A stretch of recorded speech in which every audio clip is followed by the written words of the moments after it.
partnerships with non-Lions and other community organizations and individuals.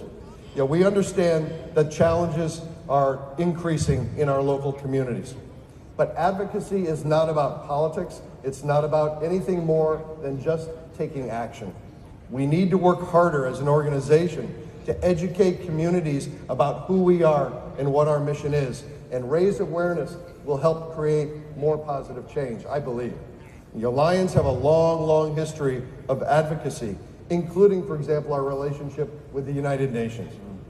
That's important. I also want to point out, you use the word leadership. I want to keep going back to this. Many times, you don't say constitution bylaws very often.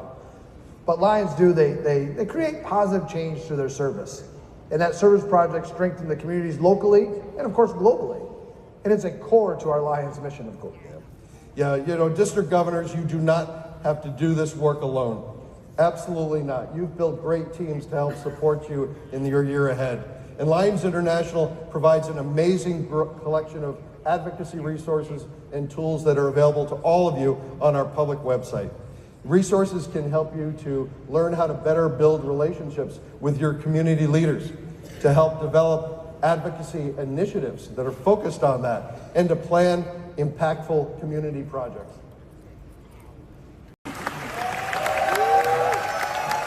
I want a cool name like Maximilian. That's just a fun name to say. It's a fun name. Can everybody say Maximilian? Yes, thank you. And watch me tell these panelists how we're fired up. But it's so nice you guys have joined us here in Hong Kong. Vice President Mark and I are just talking about the importance of Leos and Young Lions in our organization.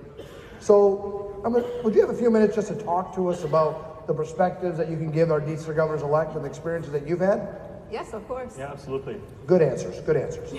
All right, everybody's comfortable though, right? Yes, we're good. These may be difficult questions for you, but we'll try to make it. I could use a coffee if you can get me one. If we need coffee, you'll get the coffee. All right. So now that we're here and we're comfortable, we're ready to go. In many parts of the world, there seems to be a barrier between our Lions and our Leos.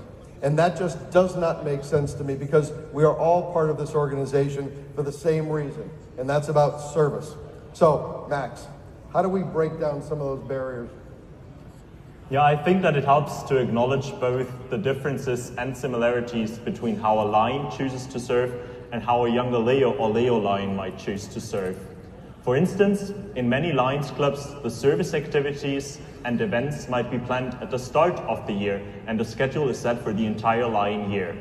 But Leos like to plan more spontaneously. They might see an opportunity halfway through the year and decide to add a service project or plan a fundraiser, a district project or seminar in the moment. Clubs and districts, in my opinion, should allow for some flexibility and encourage Leos and young Lions to communicate opportunities when they arise and share their ideas. Also, keep in mind where Leos are in their lives. Yes, we're part of Lions International because we want to serve, but we also want to further our studies, build a family, and work on our career. I think it's possible to do it all, and that's where flexibility is important. If we really want to include the younger generation and appeal to future business managers, decision makers, we will need to redefine how we serve as an association here. That may mean implementing online meetings, a hybrid of in-person and online, adjusting the times or days of meetings, or allowing family and children to participate in service projects and club meetings.